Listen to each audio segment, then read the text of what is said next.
we got a trampoline for the backyard. In all my dad's previous building shenanigans, I had been too young or aloof to help. Or I couldn't hold the light good enough. But this time, I was gonna help Dad build the trampoline and prove to him that I could be handy too. This trampoline used metal leaf springs instead of normal springs. You would use a special tool to bend the metal leaf to clip into the trampoline mat. I was the designated leaf spring bender, and Dad was the designated mat clipper. As we clipped more and more springs, it got harder and harder to get them to connect because the mat was so stretched out. Dad held out the mat and I bent the leaf spring with all my might. I pushed and pushed as hard as I could. Then, the tool slipped off the leaf spring and slammed into Dad's head. Oh my gosh! Dad, are you okay? It's okay. It's just pain. At 16 years old, I was 5'2" and 80 pounds. I remember that because that's seriously the size I was for like 6 years. I was definitely not an average teenage boy. I was great at hide and seek, however, I could not go outside if wind speeds were too high. So, my parents took me to see a doctor. Yeah, he's definitely underdeveloped.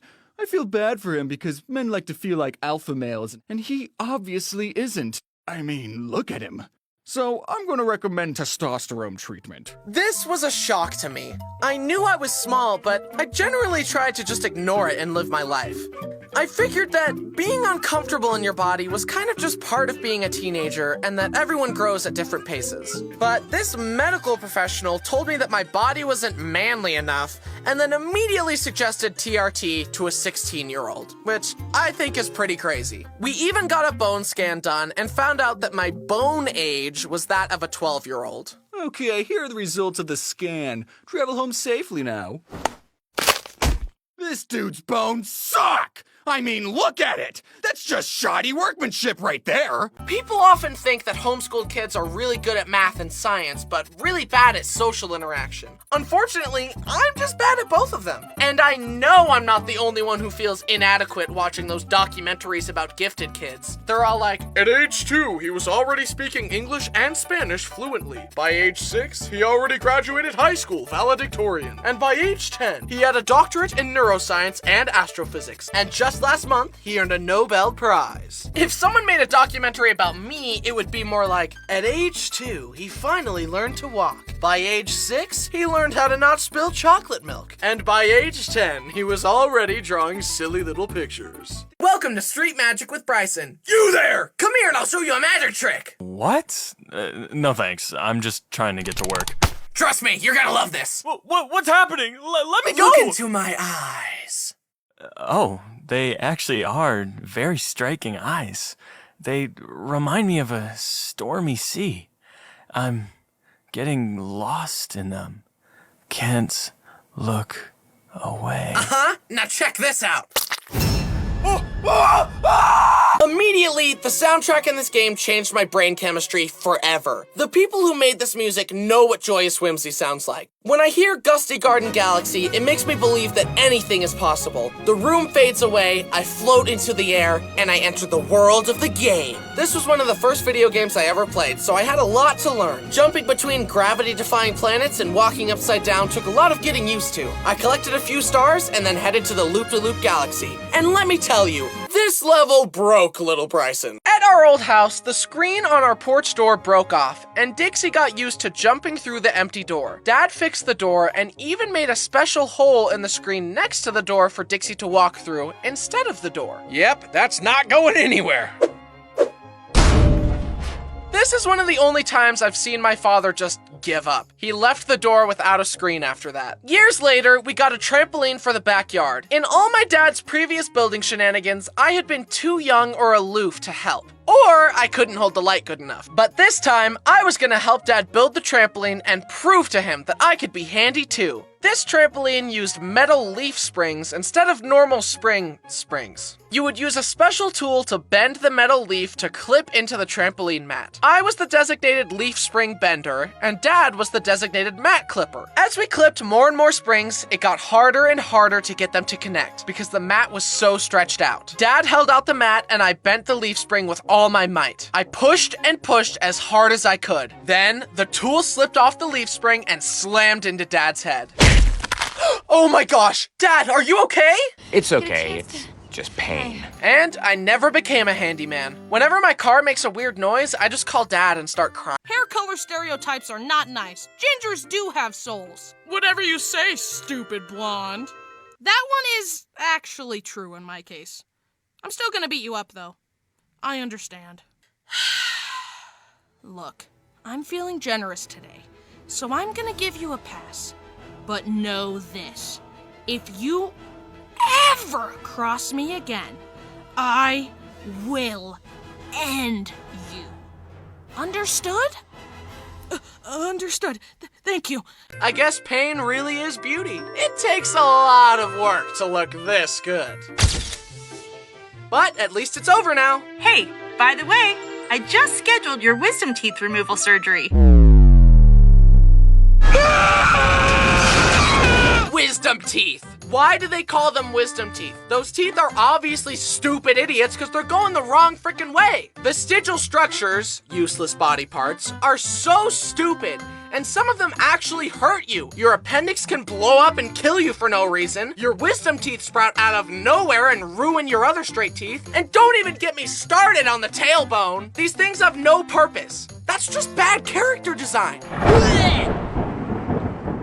Now, the rest of this video will be dedicated to making fun of him and slandering his name. Let's get into it. From as far back as I can remember, my dad has been a Bob the Builder, I can fix it type fella. And he always tried to make fun stuff for us while growing up. He made a train table for me, a half pipe for my brothers, a deck for our house, a multi-level treehouse with a zip line, and installed a rope swing to the tree out front. And in most cases, he's able to fix things that aren't working. Except his son's attention spans. Or his own. Nobody can. But this blessing can become a curse when something stumps him. I think fixing things is so integral to his essence that once he starts fixing, he can't stop. Come on, you piece of crap! Gosh, the frick, dang it! Dad, it's okay. Just calm down. I'm completely calm! I can see that. I definitely inherited his hyperfixation trait. Who's to say if that's good or bad? At our old house, the screen on our porch door broke off, and Dixie got used to jumping through the empty door. Dad fixed the door and even made a special hole in the screen next to the door for Dixie to walk through instead of the door. Yep, that's not going anywhere. This is one of the only times I've seen my father just give up. He left the door without a screen after that. My dad is very smart in a lot of ways. He has an engineering degree and master's degree in business, but he doesn't always apply his knowledge in the best way. One time on a road trip by the coast, Dad wanted to drive our Suburban onto the sand with all of us in it. Dad, no, don't do it. We'll get stuck on the sand. Please, no. We're doing it! Woohoo! We're sinking! Don't worry, I'll just hit the gas pedal harder. Wow, who could have predicted this? This should have been the moment where I realized that adults don't know everything, but embarrassingly, it took me becoming one to realize that most adults are just children, but bigger, some of which have access to the nuclear launch codes. Kinda a bummer, I know. And apparently, not applying his knowledge correctly went way back to his youth. Back when my dad was in college, he had to bike to his classes in the snow. Uphill both ways, of course. He turned a corner and the bike slipped on a patch of ice. His laptop bag was covered in snow and he went back home to make sure nothing was broken. Luckily, it was okay, just a little dented. Then he got back out on his bike and he assumed that since he knew the ice was there, that this time he'd be able to bike over it more carefully. So instead of going around, he took the same path and slipped again, shattering his laptop. Son of a sh**. But the worst was when I moved into my new house. Everything was brand new. I was so happy. Then we discovered that Winston had peed in one of the only carpeted rooms in the house. Almost everything else was hardwood, and he purposefully peed on the carpet. My mind flooded with rage. Destroy the child. Oh, that sounds a little dark for you. Now, go ahead. It'll be easy, like breaking a toothpick. Show me.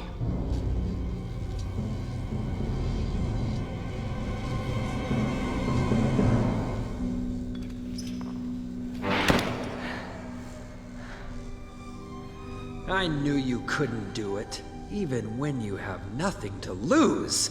You're weak! And I've outgrown you. An icy hot galaxy where you skate around and fight a lava octopus? No problem. A haunted mansion galaxy where you save Luigi? Light work. A galaxy made of toys where you run across twisting platforms shaped like Mario? Child's play. Light work, no reaction. Light work, no reaction. Light work, no reaction.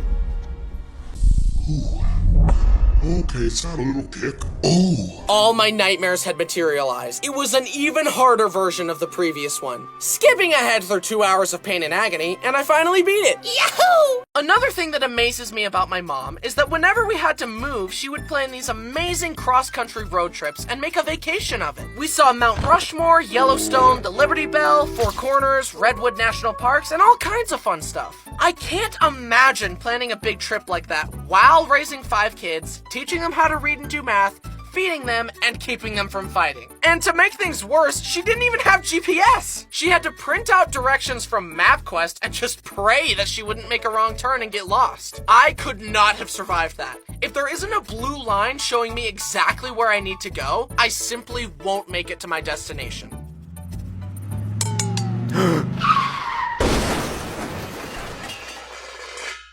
I also loved it when my parents would let me get Harry Potter Legos, cause then I got to build the magical world I loved so much. I liked being able to build cool stuff. Legos are cool. Wow, Bryson, you still build Legos? Grow up! Legos are toys! I warned you.